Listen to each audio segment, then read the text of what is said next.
The universe operates on principles we understand: physics, chemistry, the fundamental laws of cause and effect. Warp signatures follow predictable patterns. Subspace anomalies conform to measurable parameters. Even the most exotic phenomena encountered by Starfleet's finest minds, Borg transwarp conduits, Bajoran wormholes, Dominion communication arrays, ultimately yield to sensor analysis, to tricorder readings, to the patient application of scientific method. The Federation was built on this certainty. Understanding was protection. Knowledge was survival. But what happens when something arrives that predates understanding itself? In the autumn of 2374, the Dominion War had transformed the Alpha Quadrant into a crucible of desperation. Cardassia had fallen under Dominion occupation. The Federation-Klingon alliance was holding, barely, against a tide of Jem'Hadar soldiers bred for nothing but obedience and slaughter. Deep Space Nine had been retaken, the minefield destroyed, and reinforcements were pouring through the Bajoran wormhole like blood through a wound that refused to close. Captain Benjamin Sisko stood at the center of it all, a man who had stared into the face of the prophets themselves and emerged changed, a Starfleet officer who understood, better than most, that the universe contained forces which defied every category Starfleet had ever invented. He was not prepared for what arrived on Stardate 51247.3. If you want to see more characters enter the Star Trek universe, hit that subscribe button and drop the name of a character you'd want to see in the comments below. Live long and prosper. The first indication was a gravitational shear reading, not a wormhole opening, not a ship dropping from warp, but something far more violent. Lieutenant Nog, manning the ops station during Gamma's shift, registered the anomaly at 0314 hours, a tear in the fabric of normal space approximately 340,000 kilometers off DS9's upper pylon, radiating energy signatures that matched no known phenomenon in Starfleet's database. The tear pulsed like a wound, its edges burning with Cherenkov radiation and something else. A deeper frequency that the station's sensors couldn't classify, couldn't quantify, could only flag with a single alarming designation, unknown. Through that tear came the ship. It moved with the slow, terrible confidence of something that had never needed to hurry. Roughly 800 meters in length, its silhouette was organic and architectural simultaneously. A massive crescent shape, dark as basalt, its surface etched with geometric patterns that caught DS9's docking lights and scattered them in directions that didn't quite correspond to normal reflection angles. No running lights. No warp nacelles in any configuration Starfleet recognized. Its propulsion system, whatever remained of it, left a thermal trail unlike anything Chief O'Brien had ever seen on a sensor board. Not plasma exhaust, not antimatter reaction, but something biological, something that smelled, even through the cold mathematics of sensor telemetry, unmistakably like life. It was tumbling. Not catastrophically, not the death spiral of a vessel in its final moments, but with the slow, wounded rotation of something that had been struck hard and had not fully recovered. Power fluctuations strobed across its hull in visible pulses. Sections of its surface showed scoring consistent with extreme energy discharge, the kind of damage that subspace detonations left behind. It was damaged. It was real. And it was drifting, with apparent indifference to Deep Space Nine's existence, on a trajectory that would carry it into the station's defensive perimeter within 40 minutes. Sisko reached ops in 6 minutes, still pulling on his uniform jacket. Report. Nog's ears were flat against his skull, a Ferengis involuntary signal of genuine fear, not the performative anxiety his people deployed in commerce. Sir, the object is 340,000 kilometers out and closing on a passive drift. No active propulsion detected. No weapons lock. No communications on any frequency, standard or subspace. He hesitated. I've run the whole profile against every database we have. Klingon, Romulan, Cardassian, Dominion, Breen, Tholian. Another pause. Nothing, sir. It doesn't match anything. Dax was already at the science station, her fingers moving with the practiced economy of a mind that had lived 8 lifetimes and still found room for surprise. Benjamin. Her voice carried a particular quality, the tone Jadzia Dax reserved for moments when the universe presented something genuinely new. The energy readings from that tear are still active. Residual chronoton particles, but the signature doesn't match any natural wormhole formation or artificial conduit. Whatever opened that rift, it wasn't from this side. Worf straightened at the tactical station. Shields? Raised. Dax confirmed. Weapons are standing by. But Benjamin, if that ship is what these readings suggest, phasers may not be our most relevant concern right now. Sisko studied the view screen.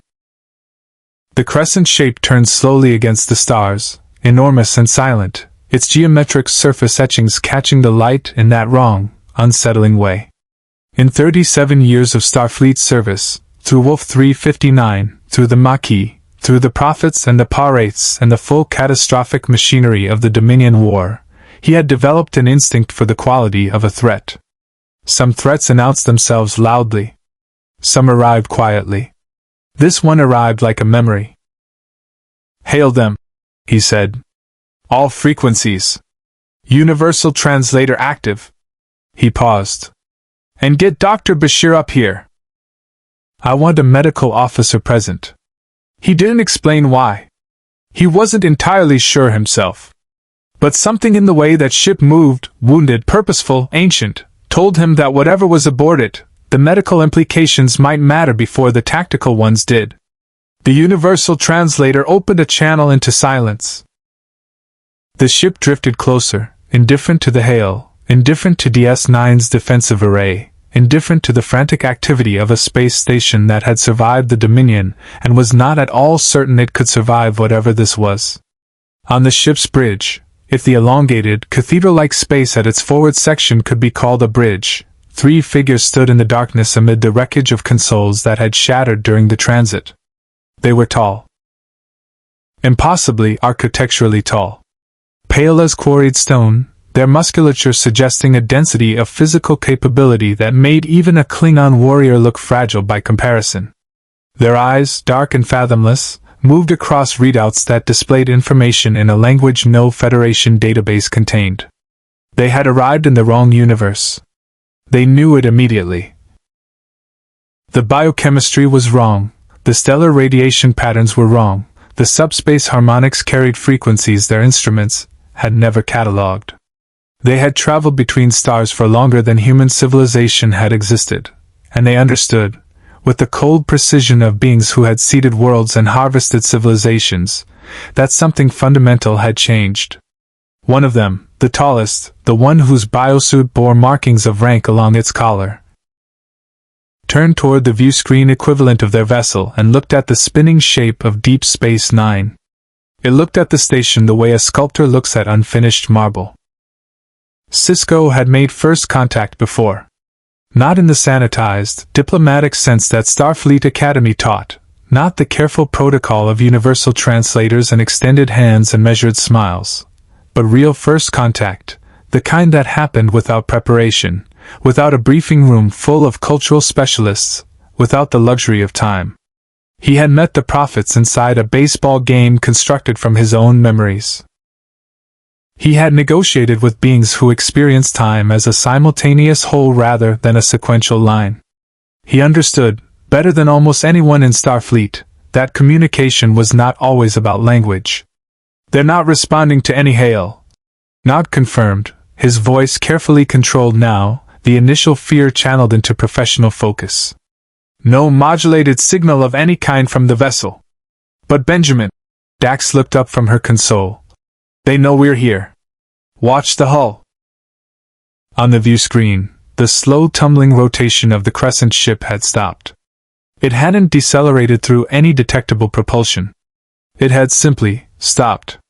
As though the ship itself had decided, the way a living thing decides, that movement was no longer necessary. It hung in space at 180,000 kilometers, oriented now so that its forward section faced DS9 directly. The geometric etchings on its hull caught DS9's running lights differently from this angle. Deeper, more intentional, the patterns resolving at this distance into something that nagged at the edge of recognition without quite achieving it. They corrected their drift, Worf said, his voice carrying the particular flatness that meant he was suppressing a strong reaction. Without visible thruster activity. Without warp field modulation. A beat. This vessel operates on principles we do not yet understand. That's a generous way to put it, Bashir said from the doorway, still slightly breathless from his run from the infirmary. He moved to stand beside Dax, studying her readouts with the quick, hungry attention of a man whose intellect had been genetically enhanced and who was encountering something genuinely beyond his considerable reach. The whole composition alone, I'm reading silica-based compounds but interwoven with organic polymers that are actively metabolizing. Julian Bashir's voice dropped slightly. That ship is partly alive. Sisko absorbed this without visible reaction. Life signs aboard? 3, Dax said. But Julian, you should see these biosigns. Bashir leaned over her console. His expression shifted through several stages before settling on something that wasn't quite awe and wasn't quite alarm. Humanid. Bipedal. Carbon-based. He straightened slowly. But the cellular density, the mitochondrial output, Captain, these readings are consistent with a species operating at a biological efficiency approximately 4 times greater than human baseline. Whatever these beings are, their bodies are. He searched for the word. Optimized. At a level that goes beyond evolution. Beyond even genetic engineering as we understand it. The implication hung in ops like smoke. Sisko moved to the center of the room. Options. We could attempt a targeted sensor sweep. Dax offered. Try to establish a mathematical communication framework. Prime number sequences. Geometric progressions. Something universal enough to bridge the language gap. Or we could intercept before they come any closer. Worf said, not aggressive, practical, the way Worf was practical when he had assessed a threat and found it serious. A tractor beam at this range would allow us to maintain distance while preventing further approach. They stopped on their own, Sisko said. That's a choice, not a malfunction. I want to respond to that choice before I start applying tractor beams. He turned to Nog. Open a channel. All frequencies, all modulation bands. And route it through the Universal Translator's base layer protocol, not the linguistic database, the mathematical substructure. Nog worked quickly. Channel open, sir. Sisko faced the view screen. The crescent ship hung there, enormous and patient, its half-living hull breathing light and slow pulses. He thought about what he knew, which was almost nothing. He thought about what he had. A space station in the middle of a war, a crew of exceptional people, and a fundamental commitment to the principle that communication, attempted honestly, was always preferable to silence. This is Captain Benjamin Sisko of Deep Space Nine, representing the United Federation of Planets. You have entered Federation space during a period of active conflict. We mean you no harm. We are attempting to establish communication. He paused. We see that you've stopped. We are responding in kind. We're listening. Silence. Then something happened to Dax's console that made her pull her hands back from the controls as though the surface had become hot. Benjamin. They're scanning us. Not a weapons lock, a deep biological scan. They're not reading the station's systems. She looked up. They're reading the crew. The sensation was difficult to describe afterward. Those who experienced it reached for different words. Nog said it felt like being held up to a light. Bashir said it reminded him of the moment before a neural interface connected, that half-second of pure exposure. Worf said nothing, but his jaw tightened in a way that suggested the experience had touched something he preferred untouched. Sisko felt it as pressure, not physical, not painful, but comprehensive. The sense of being examined not as a commander, not as a Starfleet officer, not even as a person, but as a specimen. As a sample of something being assessed against a template. It lasted 4 seconds. Then it stopped. On the Crescent ship's bridge, the tallest engineer withdrew his hand from the biological interface panel. The scan had returned its results. He processed them with the dispassion of a being who had performed this assessment on 10,000 worlds across 2 million years of recorded history. The results were unambiguous. Unmistakable. The genetic architecture of the crew of that station, the humans specifically, the ones whose biology carried the foundational coding his people had seeded, was theirs. Modified by time and environment and the peculiar pressures of this universe's evolutionary history, but unmistakably, undeniably descended from the template his people had designed. They had found their children here too. He turned to the other two engineers. What passed between them was not language. It was older than language, a communion of intent and memory. The decision, when it came, was unanimous. They would board the station. The airlock request came not as a docking signal but as a physical fact. One moment the Crescent ship was stationary at 180,000 kilometers. The next, a smaller vessel, a lozenge-shaped shuttle, dark and seamless, extruded from the Juggernaut's underbelly the way a blister forms on skin, was crossing the distance between them at a velocity that O'Brien's sensors tracked with visible disbelief. No warp field. No impulse signature. A propulsion method that left nothing behind it, no exhaust, no radiation, no evidence of mechanism. Just movement, purposeful and absolute.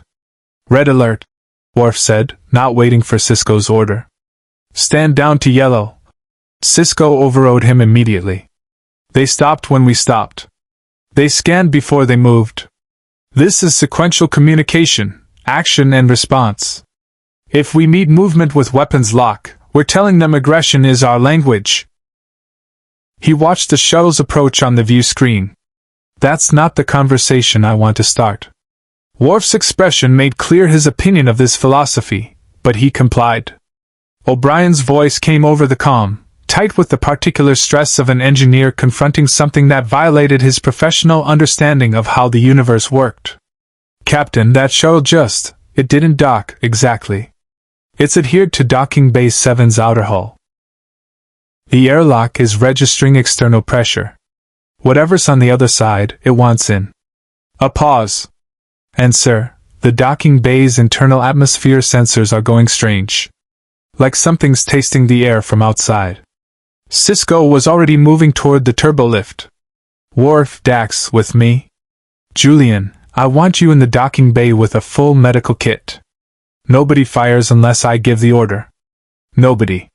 He looked at Worf specifically on that last word. Worf held his gaze for exactly 1 second. Understood. The docking bay was one of DS9's larger ones, Cardassian-built, as everything on the station was Cardassian-built, with that characteristic aesthetic of functional brutalism that Sisko had spent 3 years learning to work around and had never learned to love. The ceiling was high. The lighting was harsh. The outer airlock door stood at the far end, and behind it, O'Brien's sensors confirmed, 3 biosigns waited with the patience of beings for whom patience was not a discipline but simply a condition of existence. They cycled the airlock. The 3 engineers entered the way mountains enter a room, not dramatically, not aggressively, but with a displacing force that made the available space reorganize itself around their presence.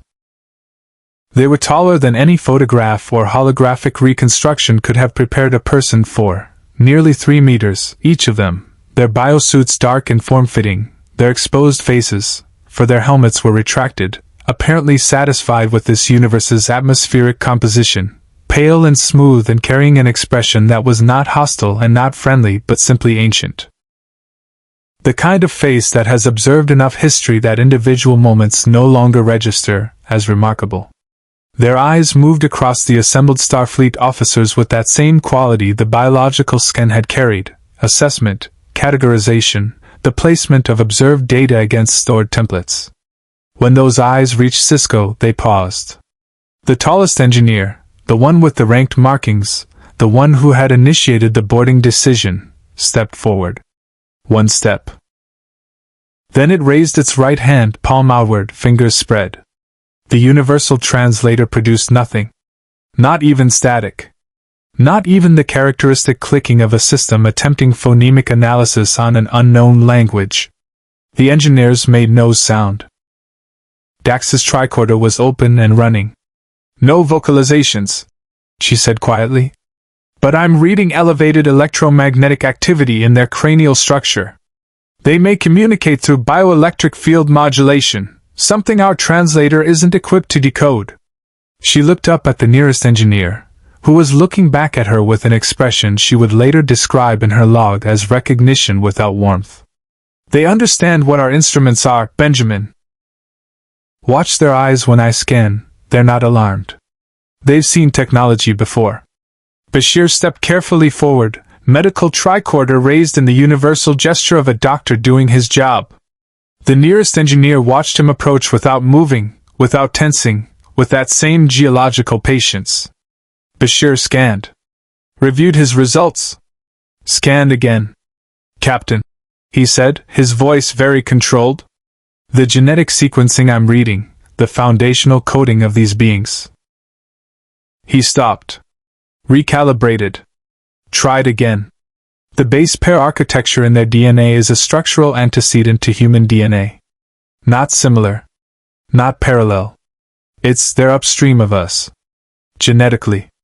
These beings, or beings like them, are responsible for the foundational template from which humanity evolved. He lowered the tricorder slowly. "They didn't just arrive here, sir. In a very real biological sense, they made us." The silence that followed was the particular quality of silence that descends when something true and terrible has been spoken aloud for the first time. Worf broke it, because Worf's relationship with silence had always been combative. "If they created humanity," he said, "then they also created the ancestors of the Klingon people." His hand was not on his weapon, but it was near it. "That is not a debt I am prepared to acknowledge." The tallest engineer turned its gaze to Worf.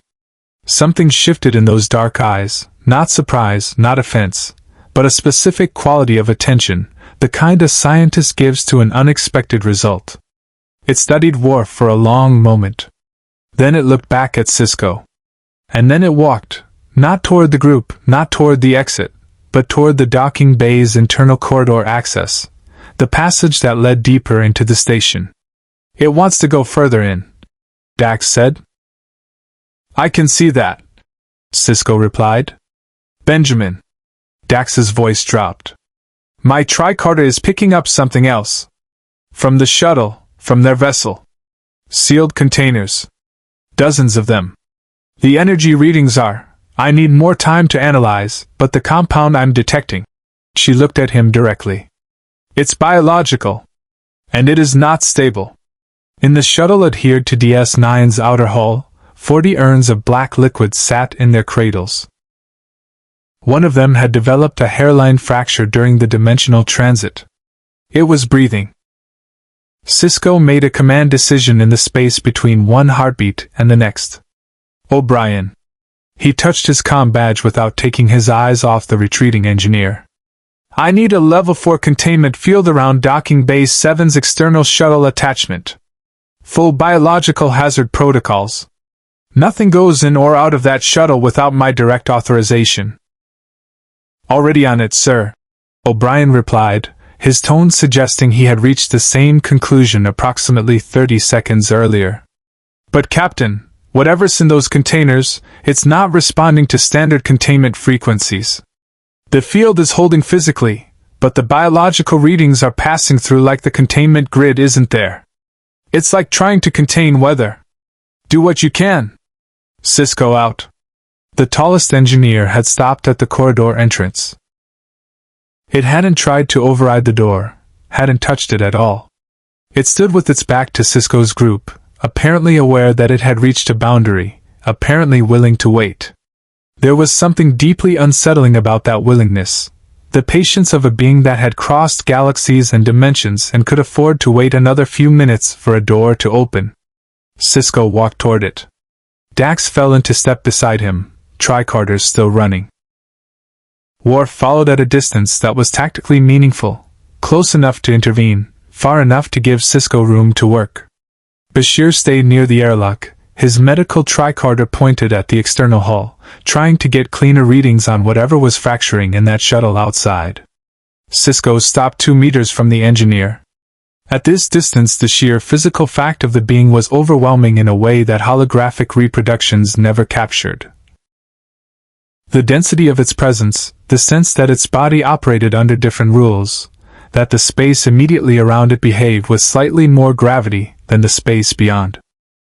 It smelled faintly of something ancient and mineral, like stone that had been submerged in deep water for geological time. "I can't let you move freely through this station," Sisko said. Not an apology.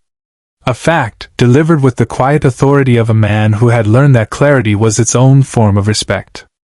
"Not yet. Not until we understand each other better." He paused. "I think you understand more of what I'm saying than you're showing. So I'm going to ask you directly. What do you want here?" The engineer turned. It looked at Sisko with those fathomless dark eyes, and for a moment the quality of its attention shifted, became something that was almost, not quite, but almost personal. It raised one hand and pressed 2 fingers against its own sternum. Then it extended that same hand towards Sisko, palm up. Then it closed its fist slowly. "Origin," Dax said softly. "It's indicating shared origin. Benjamin." It recognized the genetic connection from the biological scan. "It knows what we are to it. Or what it is to us," Sisko said carefully. The engineer's expression shifted with glacial subtlety, something that might, in a human face, have been the faintest acknowledgement of a point conceded. Then it turned its hand over, fist still closed, and tilted it slowly downward. "Judgment," Worf said from behind them. His voice was flat. In Klingon battle language, that gesture means judgment. Assessment of worth. Everyone looked at Worf. "I have studied many warrior cultures," he said unapologetically. Sisko looked back at the engineer. Judgment. Assessment of worth. He thought about what Bashir had said they made us, and about the particular quality of the way these beings had looked at the crew from the moment they'd entered. Not as equals meeting equals. Not as strangers encountering the unknown.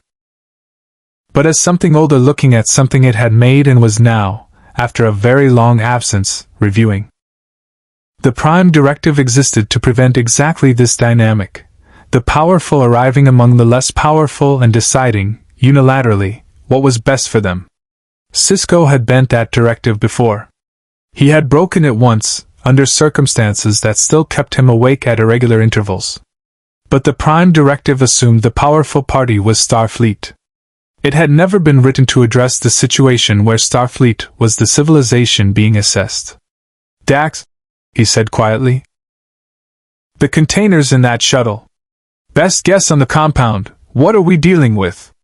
She hesitated in the way Jadzia Dax only hesitated when she was certain of something she didn't want to be certain of. "The molecular structure is unlike anything in our database, but the behavior pattern is consistent with a mutagenic pathogen.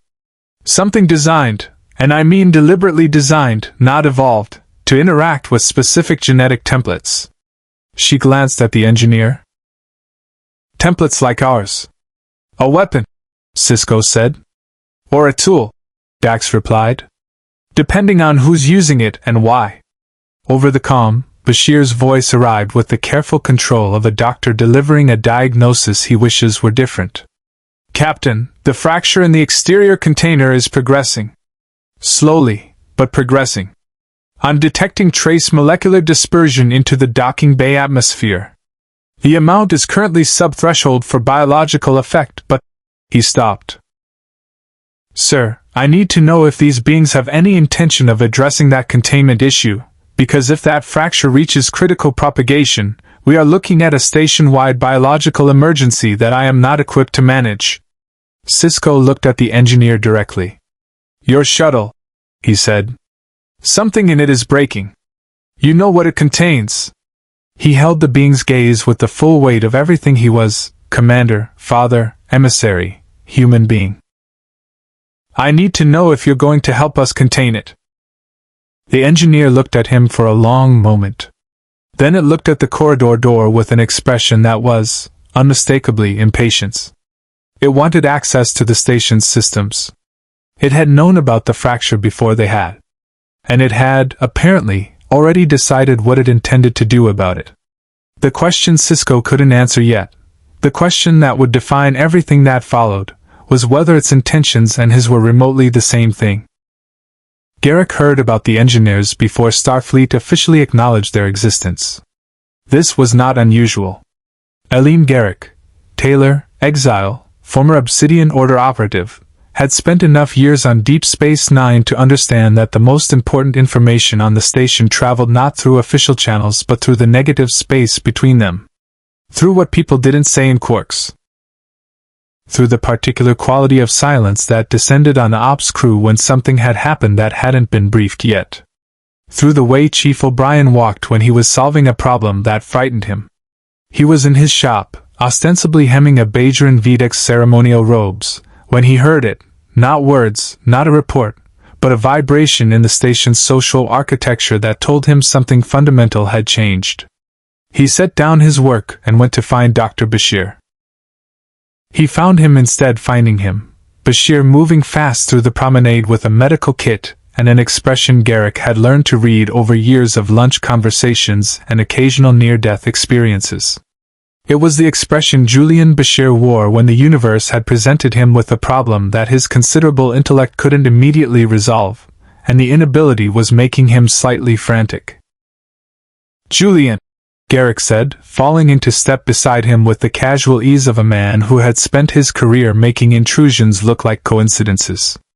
"You appear to be in a hurry." "Not now, Garrick." Curiously, that phrase has never once succeeded in deterring me. He matched Bashir's pace precisely. "Something has arrived. Something significant. The station's atmosphere processors on the lower pylons have been rerouted through secondary filtration, a biological hazard precaution. You've been to the docking bays. And you're heading back." He paused. "Whatever it is, it's ongoing." Bashir stopped walking. He looked at Garrick with the expression of a man performing a rapid calculation about how much information was dangerous, and how much withholding it was more dangerous still. With Garrick, that calculation almost always resolved the same way. "If I tell you," Bashir said carefully, "I need you to understand that what I'm about to describe is not an intelligence opportunity. It is not a resource to be assessed or a contact to be cultivated. These are beings whose intentions we do not understand and whose capabilities we are nowhere near fully mapping. Julian." Garrick's voice was genuinely gentle. "I am a Taylor," Bashir told him.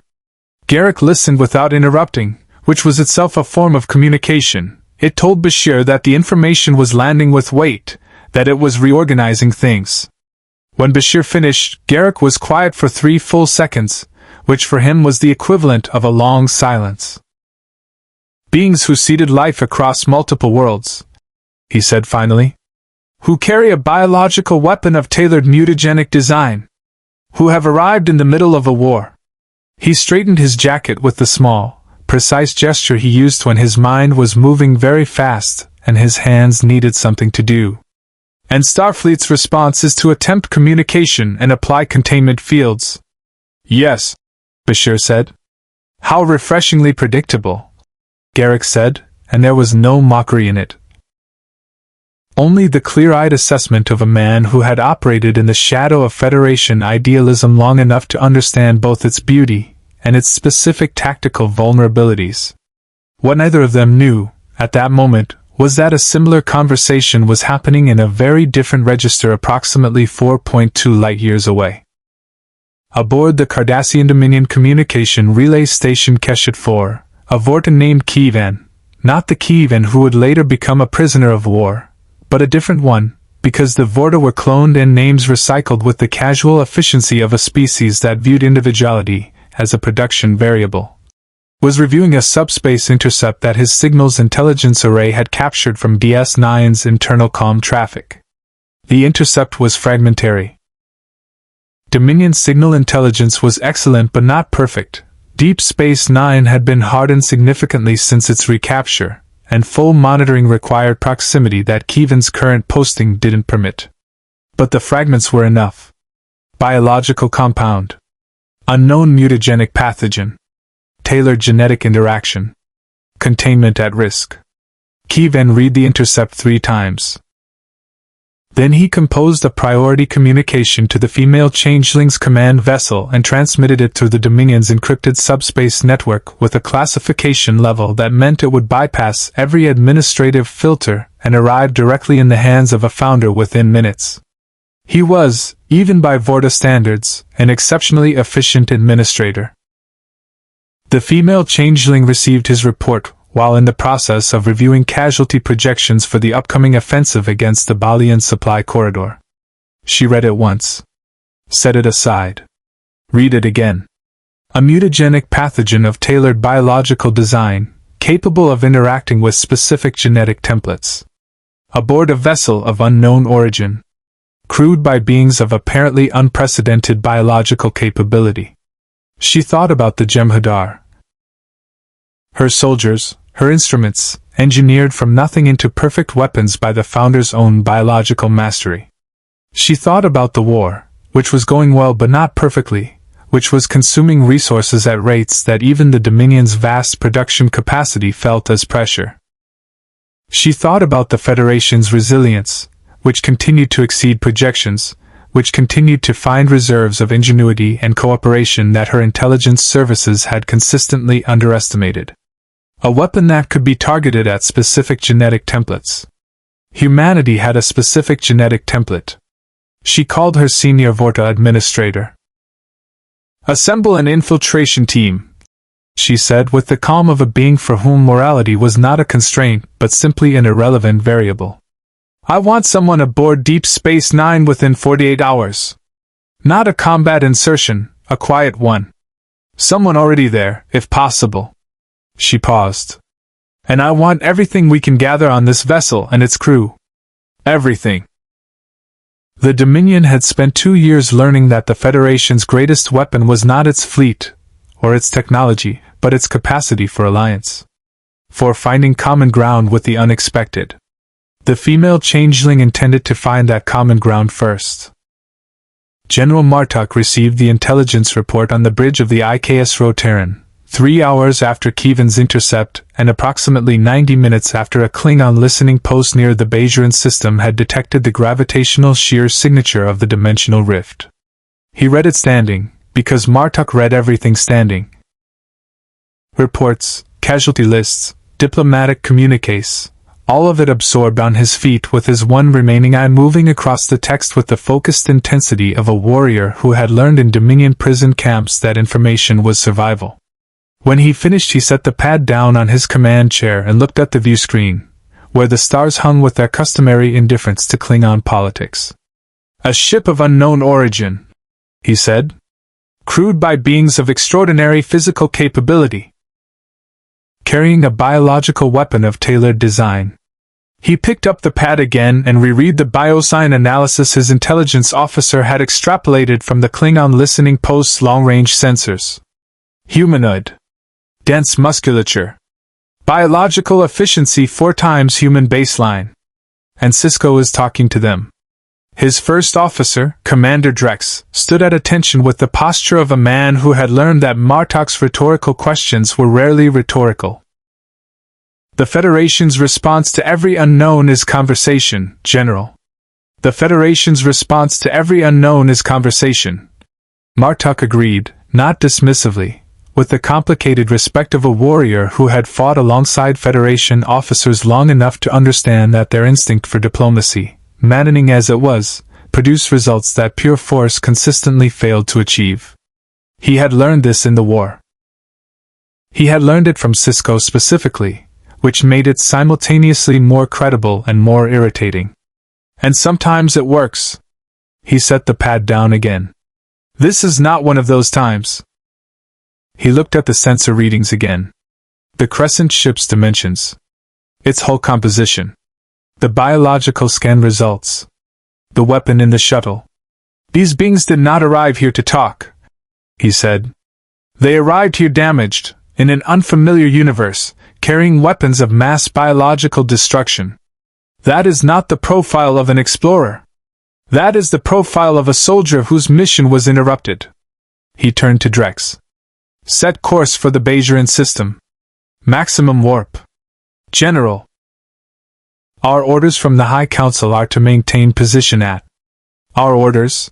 Martok said, with the quiet finality of a man who had challenged and killed enough political opponents to have earned the right to finish sentences. Are to prosecute the war against the Dominion and protect the interests of the Klingon Empire. A vessel of unknown origin carrying an unknown bioweapon, docked at our primary Allied station, represents a threat to both. He settled into his command chair with the ease of a man entirely comfortable with the consequences of his decisions. The High Council can object after I've assessed the situation personally. Set the course. The Rotaran jumped to warp. Back on DS9, the lead engineer had been given limited access. It had not been a comfortable decision.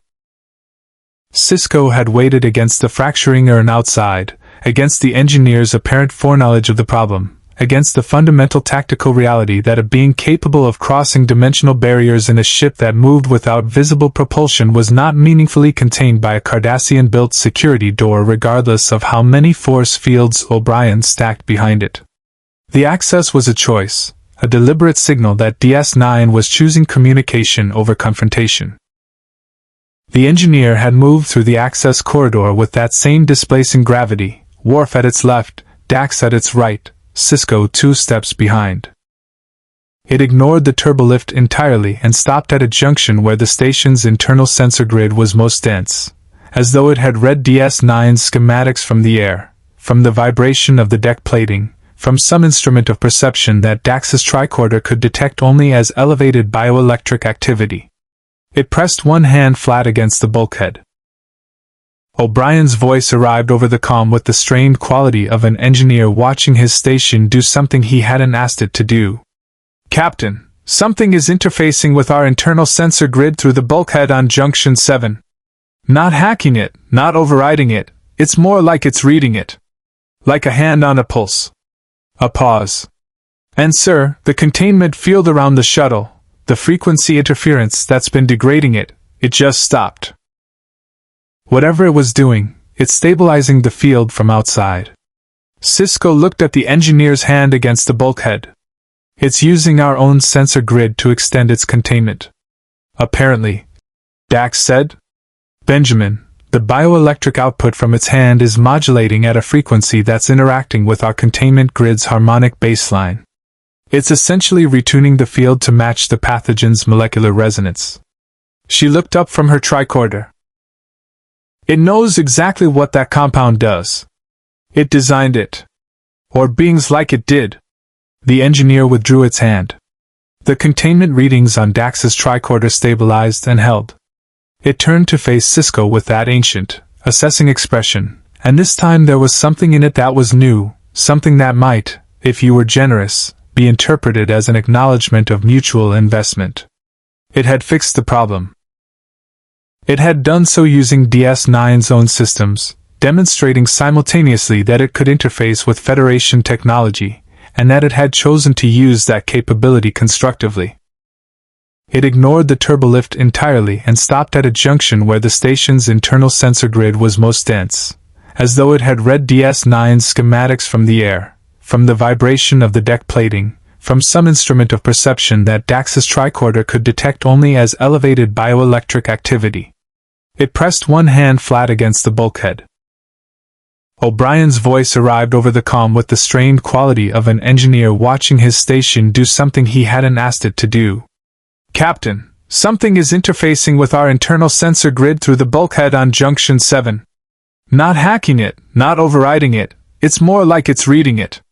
Like a hand on a pulse. A pause.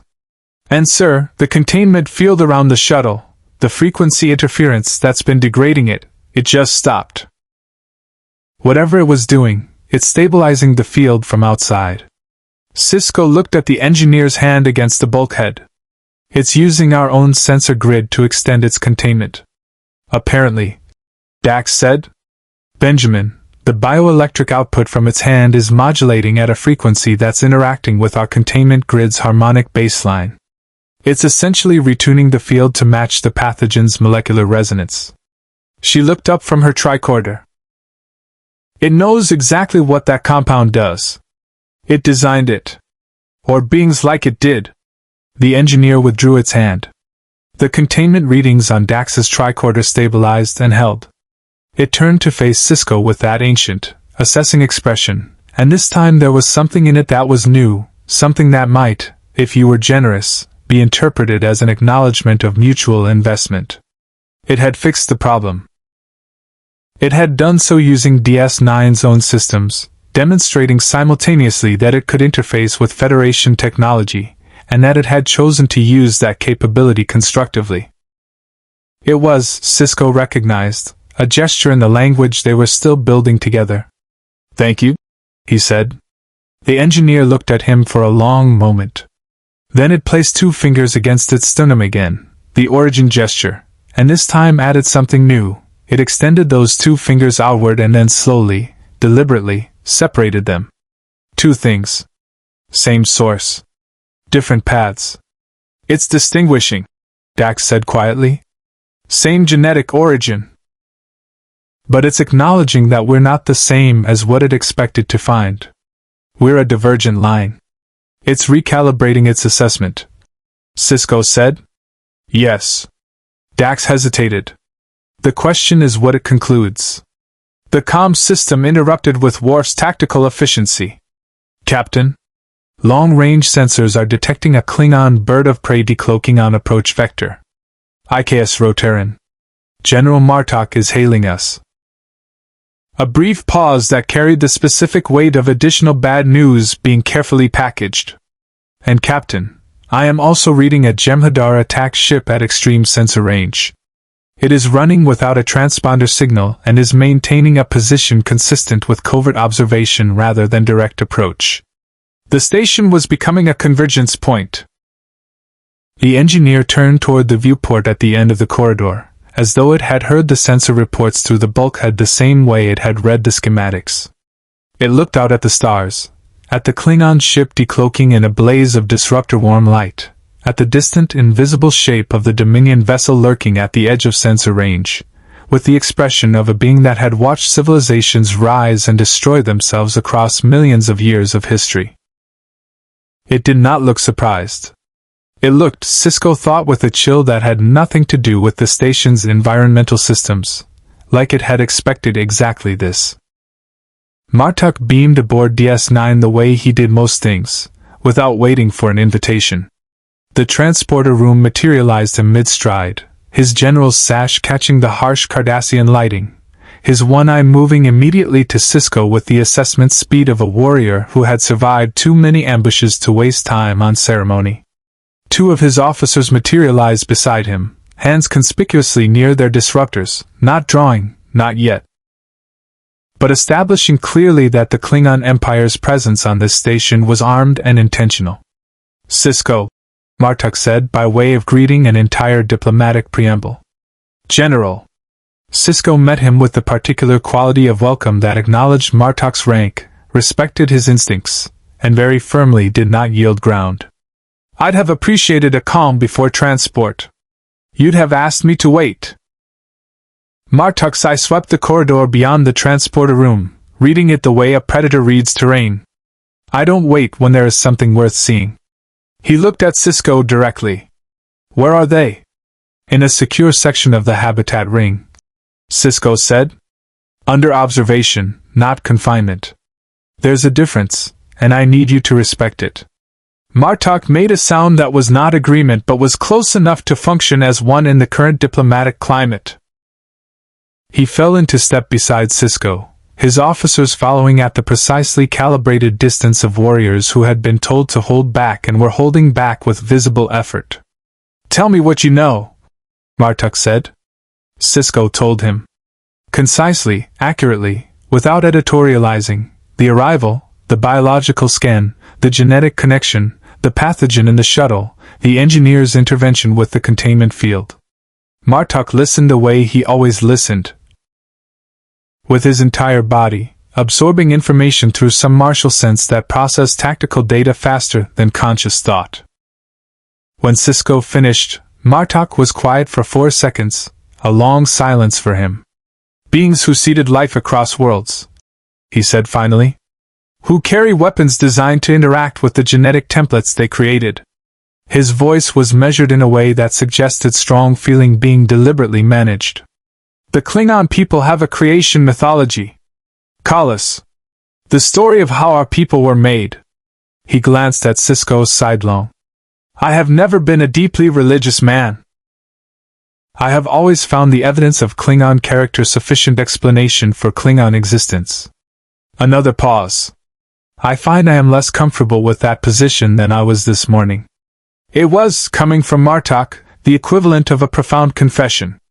They reached the habitat ring section where the 3 engineers had been given access, a broad corridor with a viewport running its full length, currently showing the Bajoran system's outer planets hanging in their slow orbits.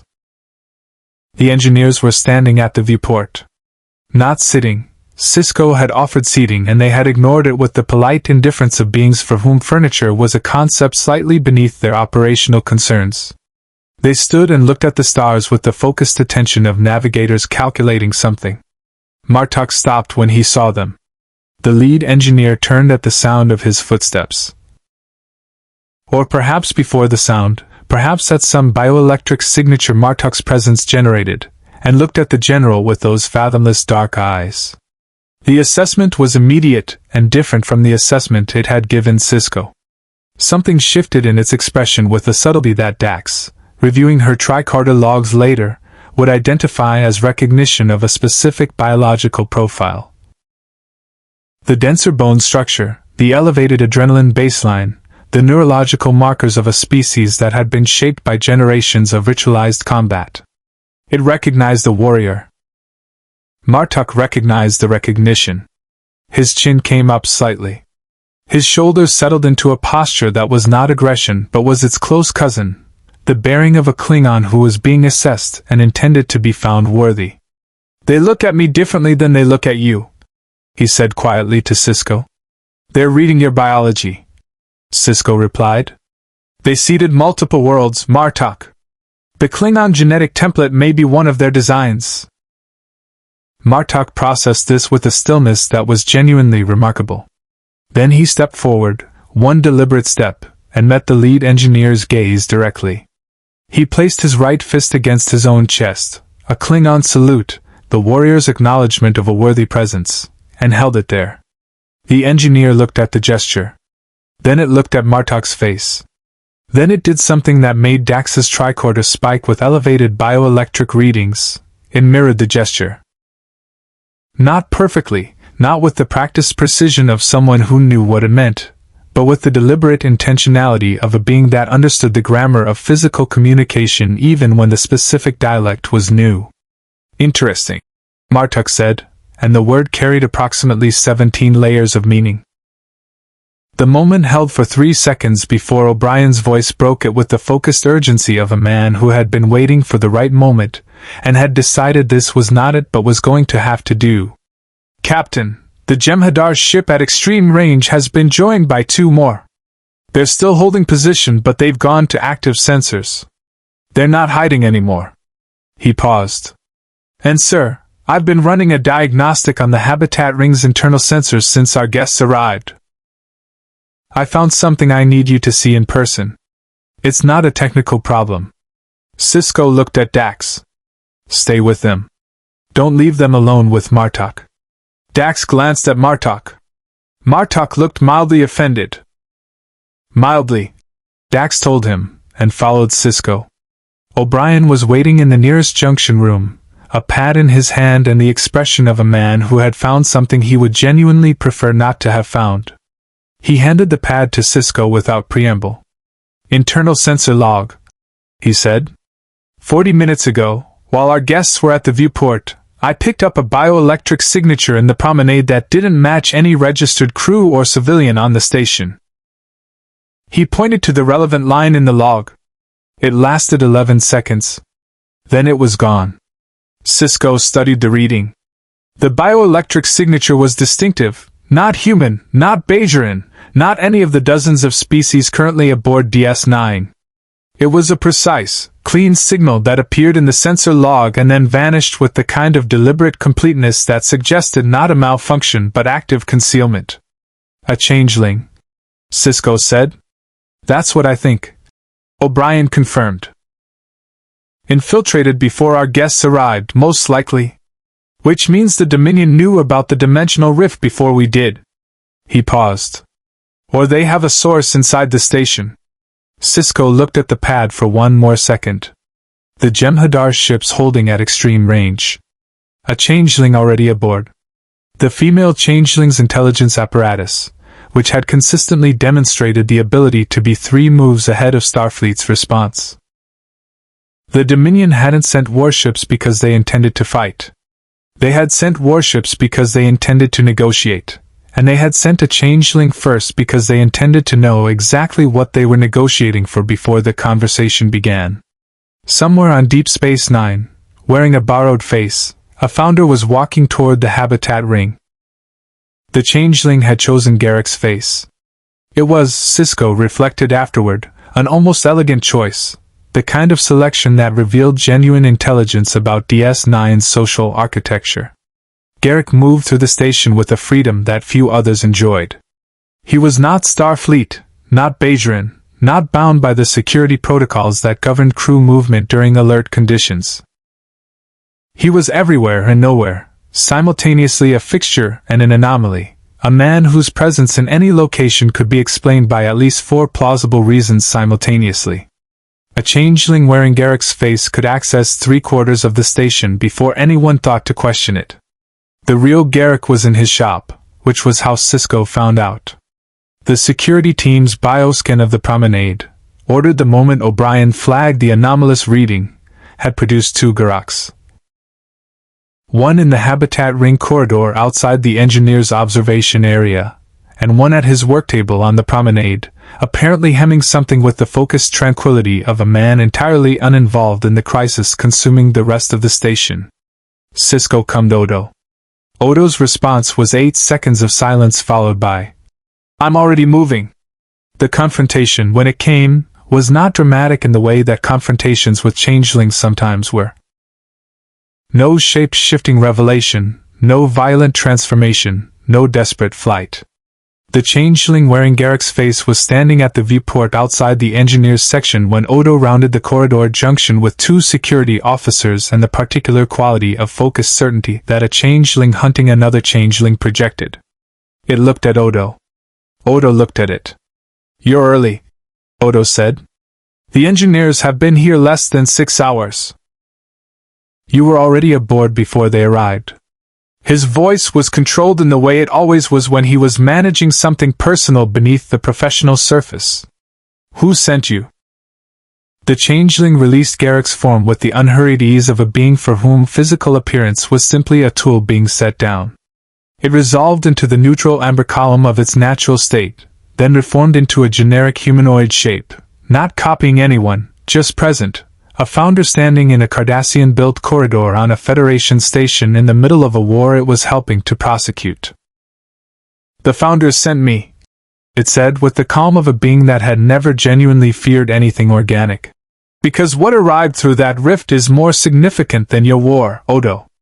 More significant than the Federation or the Dominion or any conflict currently being prosecuted in this quadrant. You came to take the pathogen," Odo said. "We came to understand it," the changeling replied. "There is a difference." It looked past Odo toward the section where the engineers waited. "Those beings designed biological systems of extraordinary complexity. The compound in their shuttle, we have analyzed its molecular signature through long-range sensors. It is not simply a weapon. It is a key. A biological instruction set capable of interacting with any genetic template derived from its creator's foundational code." It paused. "The founders are geneticists, Odo. We recognize mastery when we detect it. You want to use it against the Federation," Odo said flatly. "We want to understand it," the changeling repeated, with a patience that was itself a form of condescension. "Understanding precedes application. This is always true. Odo stared at it for a long moment with the expression he wore when he was deciding how much of what he felt was relevant to what he needed to do. You're under arrest, he said. And you'll answer to Captain Sisko. Sisko listened to Odo's report in the corridor outside the security office, processing it against everything else that was happening simultaneously. Martok in the habitat ring conducting what Dax described as a wordless staring contest with the lead engineer that both parties seemed to find productive. 3 Jem'Hadar ships holding at extreme range, a fractured urn in a sealed shuttle, and a war that had not paused for any of it. He made 3 decisions in rapid succession. First, the changeling would be held but not harmed. It was intelligence, a direct line to the Founder's thinking, and in a war where Dominion intentions were perpetually opaque, that line had value. Second, the pathogen urns needed to be moved off DS9. The station was becoming a convergence point for too many hostile interests, and as long as 40 urns of tailored mutagenic compounds sat in a shuttle on the outer hull, every faction in the quadrant had a reason to be here. Third, he needed to talk to the engineers directly, without the mediation of gestures and tricorder readings. He needed a communications breakthrough, and he needed it now. He found Bashir in the science lab, surrounded by sensor logs and biological analysis readouts, running on what appeared to be his 4th Ractogeno and the specific feverish energy of a genetically enhanced intellect that had found a problem worthy of its full capacity. "Tell me you have something," Sisko said. "I have something," Bashir said, with the careful enthusiasm of a man who didn't want to oversell a fragile result. "Their bioelectric communication, the field modulation they use instead of vocalization, it's not random. There's a mathematical structure underlying it. Recursive base 12, which matches the geometric patterns on their hull." He pulled up a display showing wave patterns overlaid with the hull etchings Dax had photographed during approach. "I've been building a translation matrix. It won't give us language, not yet, maybe not ever, but it should allow for the transmission and reception of structured conceptual information. Intent. Question. Response. How long?" "It's done," Bashir said. "I finished it 11 minutes ago. I've been checking it because I don't want to tell them something catastrophically wrong on our first real exchange." He paused. "What do you want to say to them?" Sisko thought about the changeling in the security office. About the Jem'Hadar ships at extreme range. About Martok's fleet, which had grown by 2 more birds of prey in the last hour as word spread through Klingon intelligence channels. About the fractured urn breathing in its cradle outside. "I want to ask them," he said, "what they intend to do with the pathogen." Bashir nodded slowly. "And if the answer is something we can't accept?"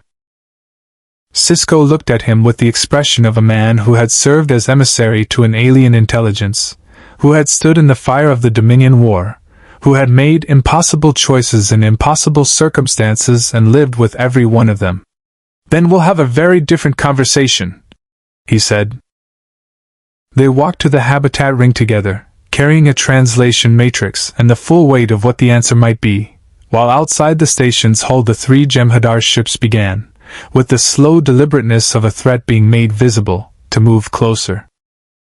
The translation matrix worked. Not perfectly, not with the fluid precision of the universal translator rendering Klingon battle poetry into Federation standard, but with enough structural integrity to allow the transmission of complex conceptual information in both directions. Bashir had built it as a bioelectric interface, a handheld emitter that generated modulated field pulses in the engineer's base 12 recursive structure, and when he activated it in the habitat ring corridor the lead engineer turned from the viewport with an immediacy that confirmed the signal was being received. What followed was the most consequential conversation in Federation history that would never appear in any official record. Sisko stood before the lead engineer with the emitter in Bashir's hands between them, Dax translating the incoming field pulses into conceptual approximations on her tricorder, Martok standing 4 meters back with his arms crossed and his eye moving between the engineers and the viewport where the Jem'Hadar ships were now visible as distant points of light that had not been visible an hour ago. Cisco transmitted the first concept, purpose. Why are you here? The engineer's response came as a field pulse of considerable complexity that Dax worked through in 12 seconds of furious tricorder analysis. It's not a simple answer, she said. The conceptual structure is layered. The surface reading is mission, continuation, judgment. But underneath that, she frowned. Benjamin, the deeper layer reads as something closer to correction. Return. Assessment of deviation. They were going somewhere, Cisco said. Before the rift pulled them through, Dax transmitted the follow-up. The engineer responded immediately, its bioelectric output spiking with what the matrix characterized as emphasis. Earth, Dax said. The word landed in the corridor like a physical object. Specifically, the world that matches the primary seeded template. They were en route to Earth. In their universe. The silence lasted 2 seconds. They were going to deploy the pathogen, Bashir said quietly. Against humanity. In their own universe, before the rift intercepted them.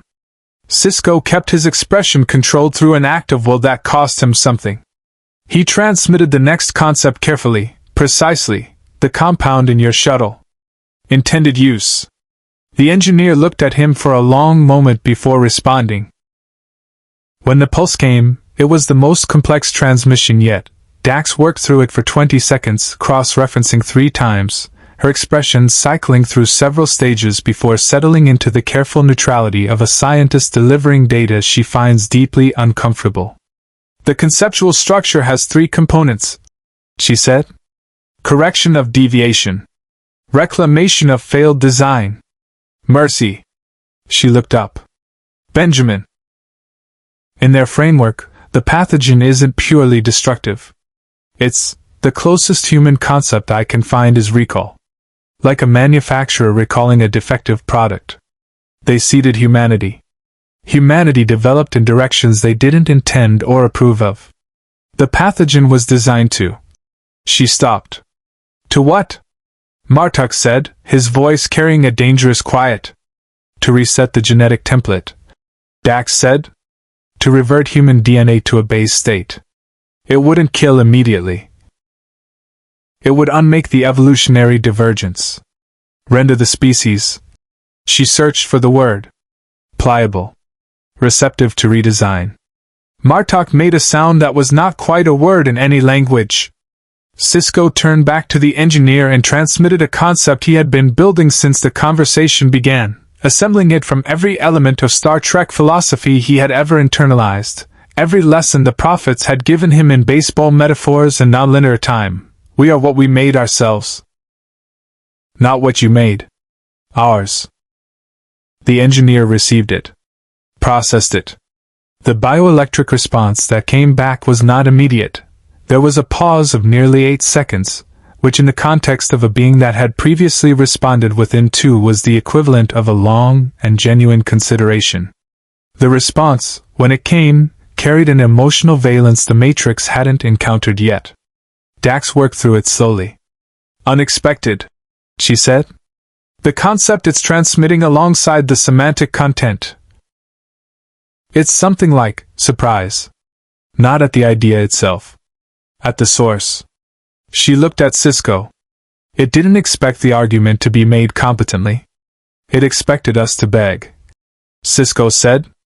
Or not to understand what was being decided. Dax replied. The Jem'Hadar ships chose this moment to make their move. The attack came without hail, without warning, with the pure tactical efficiency of soldiers bred to prosecute violence as a biological function. 2 of the 3 ships accelerated from extreme range toward DS-9 at full impulse, weapons hot, targeting the docking pylons rather than the shields. A surgical approach designed to destroy the shuttle and its contents before any negotiation could conclude. The 3rd ship held position. Worf's voice arrived over the comm with the clipped urgency of a tactical officer managing multiple simultaneous crises. 2 Jem'Hadar attack ships on intercept course. DS-9's defensive array is tracking. Martok's birds of prey are moving to intercept. A half-second pause. Captain, The Juggernaut is powering up. Everyone in the corridor looked at the viewport. The Crescent ship, which had been dark and passive since its arrival, was alive with light. Not weapons light, not the hot red of charging disruptors, but something deeper and more fundamental, a bioluminescence running through the geometric hull etchings like blood through veins, the ship waking up with the slow, terrible inevitability of something very old deciding that patience had its limits. The lead engineer turned from Cisco and walked to the viewport. It placed one hand against the transparent aluminum and looked at its ship with an expression that was, for the first time since its arrival, entirely unambiguous. It was deciding. Cisco stepped beside it. He didn't touch it, didn't presume that kind of contact, but he stood close enough that his presence was unambiguous. I am here. I am part of this decision. He transmitted one final concept through the matrix, the simplest and most complete thing he could construct from everything the conversation had given him. You made us. We became something you didn't design. That is not failure. That is what life does. The Jem'Hadar's ships were 40 seconds from weapons range. The Juggernaut's bioluminescence reached full intensity, the hull etchings blazing with light that DS9's external sensors recorded as an energy output of extraordinary magnitude. Enough to vaporize both attack ships before they reached defensive perimeter, enough to crack the station's shields, enough to end the conversation and everything else along with it. The lead engineer stood at the viewport for 31 seconds. Then it pressed its palm flat against the transparent aluminum, not the station's bulkhead this time, not interfacing with Federation systems, but simply resting its hand against the barrier between itself and the stars. And transmitted a single bioelectric pulse so clear and so simple that the translation matrix rendered it without ambiguity and without Dax's analysis. Acknowledged. The Juggernaut powered down. And then it did something none of Bashir's sensor analysis, none of Dax's tricorder readings, none of Martok's warrior instinct had predicted. It moved. Not toward the Jem'Hadar ships. Not toward DS9.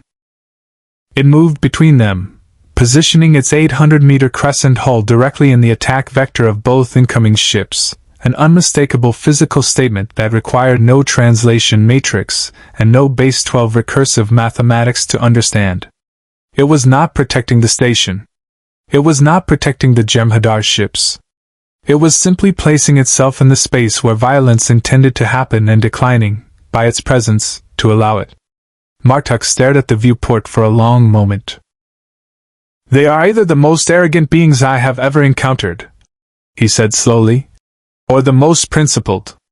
General, Cisco said, watching the Jem'Hadar ships brake hard to avoid collision with a vessel they had no framework for engaging. In my experience, those two things are not always as different as we'd like them to be. The Jem'Hadar ships held their position for 4 minutes and 17 seconds. It was, in the context of Jem'Hadar tactical doctrine, an eternity. These were soldiers engineered for decisive action, for the clean execution of ordered violence, for the elimination of variables that complicated the Founder's designs. Hesitation was not in their genetic vocabulary. And yet they held, because the Juggernaut sitting in their attack vector was not a variable their combat algorithms could process. It was too large, too unknown, too fundamentally outside the parameters of any engagement profile the Dominion had ever designed. The third Jem'Hadar ship, the one that had held position throughout, transmitted a single encrypted signal toward Dominion space. 14 seconds later, a response arrived. The two attack ships powered down their weapons and withdrew to extreme range. The female changeling had made a calculation. In the security office, the captive changeling felt the order through whatever quantum entanglement of shared consciousness connected Founders across interstellar distances, and its expression shifted with a subtlety that Odo, watching through the observation window, recognized as frustration being suppressed beneath enforced serenity. The Founders had decided that direct acquisition was no longer viable. They were retreating to observation. Gathering data, reassessing, waiting for a better moment with the patience of beings who measured time in centuries. Odo watched the captive changeling and felt the complicated thing he always felt when he looked at his own people, kinship and revulsion and grief, braided together so thoroughly that separating them was no longer something he attempted. The pathogen urns were transported off DS9 within the hour. Not destroyed. The engineers would not permit destruction, communicating their refusal through the matrix with a clarity that left no interpretive room. The urns were their design, their responsibility, their property in whatever moral framework governed beings who had seeded life across multiple worlds. But they accepted a compromise that Cisco proposed and Dax refined. The urns were transported to the Juggernaut's cargo hold under a joint containment protocol, Federation containment fields layered with the engineer's own bioelectric stabilization, and the shuttle was sealed and integrated back into the larger vessel. It was not a perfect solution. Cisco knew it wasn't. The pathogen still existed, still sat in its cradles aboard a ship crewed by beings who had been en route to deploy it against humanity before a dimensional rift had interrupted their mission. The threat had not been eliminated. It had been paused, and the difference between a pause and an ending depended entirely on what the engineers decided next. He met with the lead engineer one final time in the habitat ring corridor, Bashir's translation matrix between them, the viewport showing a Bajoran system that had returned to its customary configuration, Martok's birds of prey holding a respectful distance, the Jem'Hadar ships gone, the wormhole sitting in the middle distance with its characteristic patient luminescence. Cisco transmitted, "What will you do now?" The response came in layers, as the engineer's communication always did. Surface and depth, immediate meaning and structural context beneath it. Dax worked through it with the careful attention she gave to anything she sensed was important.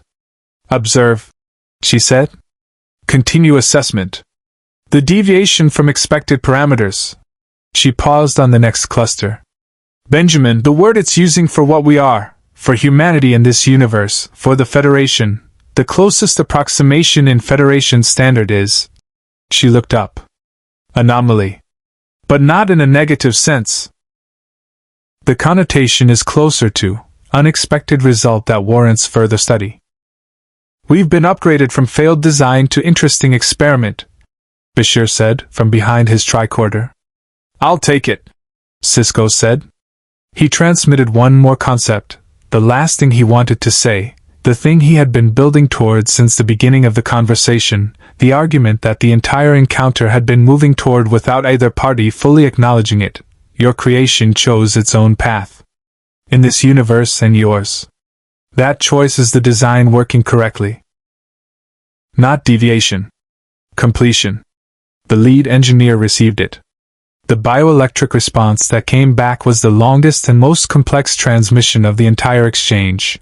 Dax worked through it for nearly a minute, cross-referencing repeatedly, her expression moving through several phases that Cisco had learned, over years of friendship, to read as the signs of a mind genuinely recalibrating. When she spoke, her voice was quiet. "It's not a direct response to the argument," she said. "It's..." She stopped. Tried again. "It's closer to what a scientist transmits when they record an anomalous result that requires the revision of a foundational theory. It's not agreement. It's not rejection." She looked at Cisco. "It's the conceptual equivalent of noted for further consideration by the appropriate authority. They're going to take it back," Cisco said. "To whoever sent them." "I think so," Dax said. "And Benjamin." The Matrix is picking up something else in the deep structure of that transmission. Underneath everything else. She held his gaze. "The closest word I can find is worthy." The lead engineer held Cisco's gaze for a long moment. Then it turned toward the docking bay where its shuttle waited, its two companions falling into step beside it with the synchronized precision of beings who had reached a shared conclusion. They walked the way they had arrived, with that displacing gravity, that geological patience, and the corridor seemed larger after they had passed through it, the way a room seems larger after something very significant has left it. Martok was waiting at the docking bay entrance. He had not been asked to be there. He was there anyway, standing at parade rest with his arms behind his back and his one eye carrying an expression that Cisco had never seen on the general's face before. Something that was not quite reverence, and not quite defiance, but existed in the charged space between them. As the lead engineer passed him, it stopped. It looked at Martok for 3 seconds with those ancient dark eyes. Then it raised its right fist to its chest, his gesture, the one he had offered first, the Klingon warrior's salute, and held it there with the precision of a being that had understood exactly what it meant from the moment it first saw it. Martok held the engineer's gaze and returned the salute without hesitation, without irony, with the full ceremonial weight that a Klingon general brought to the acknowledgement of a worthy adversary. The engineers boarded their shuttle. The Juggernaut's bioluminescence returned slowly as the shuttle reintegrated, the hull etchings warming with light that DS9's external sensors tracked until the crescent ship moved, without visible propulsion, with that same terrible, unhurried confidence, away from the station and toward the outer system. It did not attempt to recreate the dimensional rift. It moved, instead, into a stable orbit around Earth's outermost moon, at a distance that was close enough to observe and far enough to be clearly deliberate. It was not leaving. It was not threatening. It was watching, gathering data on a deviation from expected parameters that had proven, against every prior assessment, to be more interesting than anticipated. Sisko stood at DS9's outer viewport for a long time after it settled into orbit. Kira appeared beside him with 2 cups of something hot, Ractigino, probably, because Kira's solution to most crises involved Ractigino, and stood with him in the silence that follows events too large to immediately process. "What happens now?" she asked. "They observe," Sisko said. "We go back to fighting the war." He paused. "And somewhere, in a room we'll never see, beings who made us decide whether what we became is worth preserving." Kira was quiet for a moment. "That's not a comfortable thought." "No," Sisko agreed. "But it's better than the alternative." He picked up the Ractigino. "They could have decided already." Outside, the Juggernaut sat against the stars, patient and ancient and watching, its hull etchings pulsing with slow bioluminescence in the dark. A reminder, written in the language of creation itself, that the universe was older than the Federation's oldest records, that the questions it contained were deeper than the deepest subspace scan, and that humanity, in all its divergent improbable glory, was still being evaluated by the hands that had first shaped it. The Dominion War continued. The wormhole pulsed. The prophets kept their counsel.